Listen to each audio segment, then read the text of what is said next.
So, a nice new version 2 firmware has just been released for the Lofi-12. This has drum and chop modes, as well as resampling and an extra effect. There's also a free bank of drum samples released alongside it. If you don't know how to update your Liven, go check out my video on that subject. But it's basically just a case of holding shift down on power up to access the update mode. You then send in a MIDI sysx file via the MIDI in.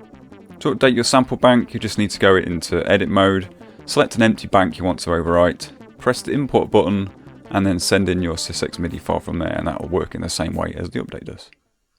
So if you've managed to import that free bank, you'll see a drum bank in your bank selections, and then lots of different kits and loops are in the sample selection. So if you just play that in normal poly mode, your first sample is going to sound something like that. That's just regularly spaced hits with gaps in between. What we're going to do is we're going to change the mode. So we go voice mode here, past ARP and onto drum.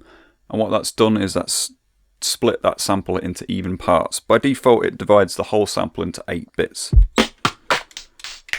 So your first 8 keys are going to be able to play those drum hits. Drum mode is polyphonic, so if I decided I wanted to sequence that, I could put hi-hats all the way across and then punch in some kicks.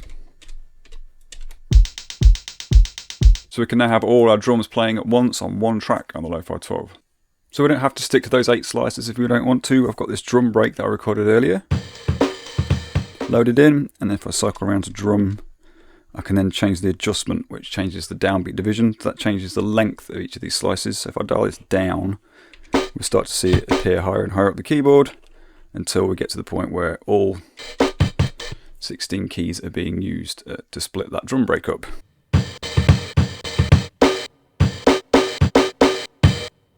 So also new in the voice modes, one up from drum mode is the chop mode.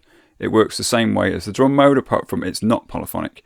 So it's essentially like having all the hits in the same choke group. Every time you trigger a new note, it's going to mute the last one.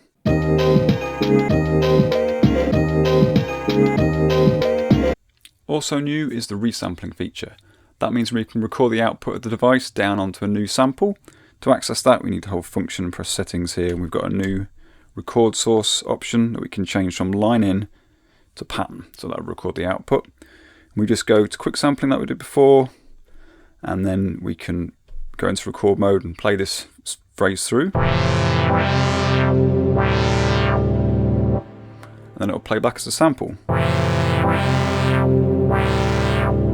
And we can then press OK, and we can choose a bank and sample to save it to. Some of these drum slots are currently empty, so I'm going to put it on the end so we can preview what we're going to overwrite.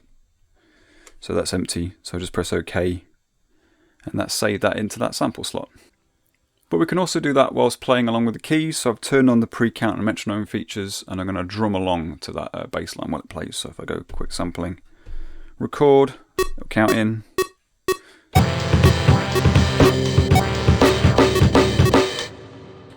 Then if we're happy with that, we can save it like we did before. So just press OK. I'm going to choose another one of these drum samples, save over that one. And there we go, we've saved that, so we can now select that if we go to a different track. For example, we can pick that sample. There it is. So lastly, there's the remix effect. So I've created a new pattern here. I've used the sample we just created as the basis for that, and then I've added an arpeggio over the top of it. And I've changed the reverb type. So if we press function and reverb here, you'll see the remix effect has been selected. So that just comes after the vinyl one. And it requires a lot of tweaking of the reverb knob in real time. So the arpeggio is being sent to it, but the drums aren't. So as I play, you'll hear I can tweak that effect, and it will kind of create this kind of glitchy repeater thing that's great fun to play with live. So I'll just play out with that.